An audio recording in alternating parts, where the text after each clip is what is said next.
ليه الاهلي بيعامل اتحاد الكوره عندنا باحترام؟ ليه مره الاهلي ما يخبطهمش كف يفوقوا معاه في المعامله، او ان هم يفوقوا وهم بيكلموا الاهلي؟ اتحاد الكوره واخد ان انت تفتح عليه باب الحمام يتخض يترعب بيبدا ينفذ طلباتك. اتحاد الكوره واخد على ان واحد يطلع كل يوم يهزق فيهم واطلع من تحت السرير يا حازم تاني يوم تلاقيهم بيخدموا نادي الزمالك بعينيهم. ما احنا عندنا اللي بيروح من الاهلاويه اتحاد الكوره بتخزق هناك ما بيتكلمش، بتلاقي عينه خلاص لسانه اتقطع، فمحدش فيهم بنسمع ليه صوت، بل بالعكس بيطلعوا هاجموا الاهلي، او في الاخر تلاقيه موجود على المنصات عايز ياخد اللقطه. فليه الاهلي بصراحه ما يخبطهمش كف بحيث ان هم يتعادلوا في الكلام معاه، او ان هو يرد على الخطابات؟ الاهلي يبعت خطاب يقول لك ايه البطولات المستحدثه، طب امتى هنلعب بطوله السوبر؟ محدش بيتكلم، محدش بيرد.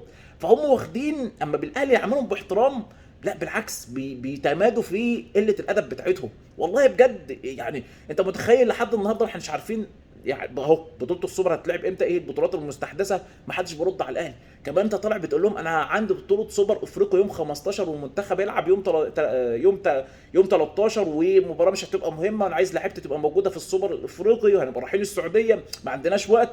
طب هو اتحاد الكوره المفروض انت من قبل ما تتكلم وتقول كده هو يعمل لمصلحتك، يجري لمصلحتك. ما ده كان في بطوله وديه خلى لعيبه الزمالك تروح ما تشاركش مع المنتخب، فده لا بس ده كان ساعتها بقى بيتاخدوا بالاقلام ويطلع من تحت السرير تلاقيهم بيقولوا لك انت شبيك لبيك.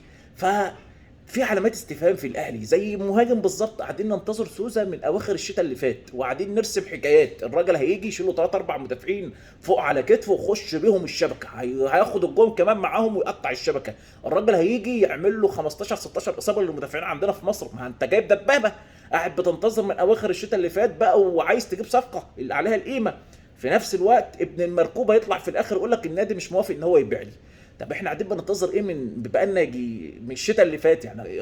هرمنا خلاص، الجمهور ما عادش قادر يستحمل. زي ما احنا مشينا الكابتن سيد عبد الحفيظ، مشينا ابو عبله، ما مشي امير توفيق، جايز يكون النحس اتفك مع امير توفيق شويه.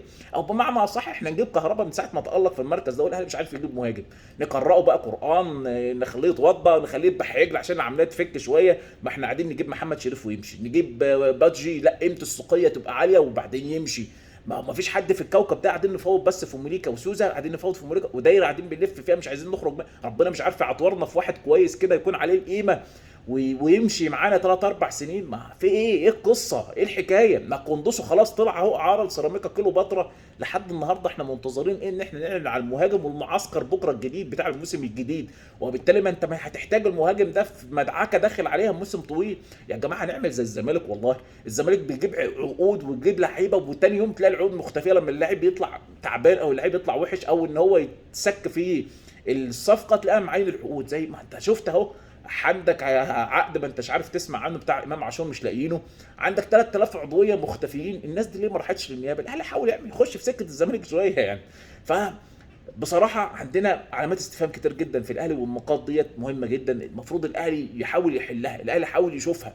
ما احنا عندنا موسم طويل وعندنا بطولات كتير جدا هنشارك فيها، مش اكيد مش هنقدر بقى معتمدين على صلاح محسن وروعان صلاح محسن. والله يعني وكهربا ممكن يتصاب لا قدر الله، فما تقدرش ان انت تكمل الموسم بدون مهاجم.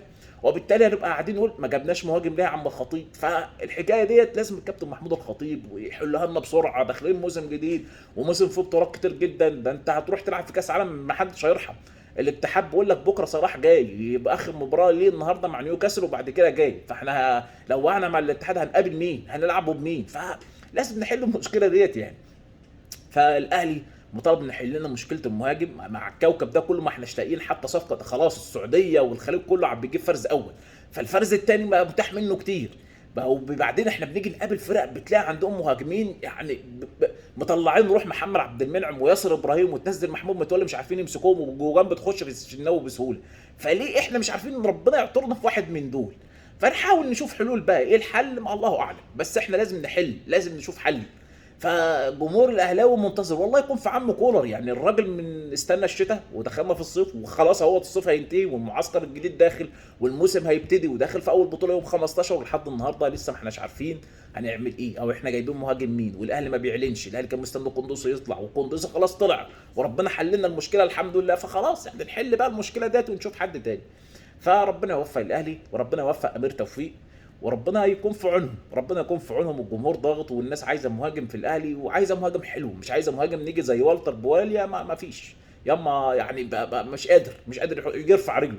وكان مكسر الدنيا في الجونه. فالموسم الجاي موسم صعب ومش سهل، فربنا يوفقنا ان شاء الله.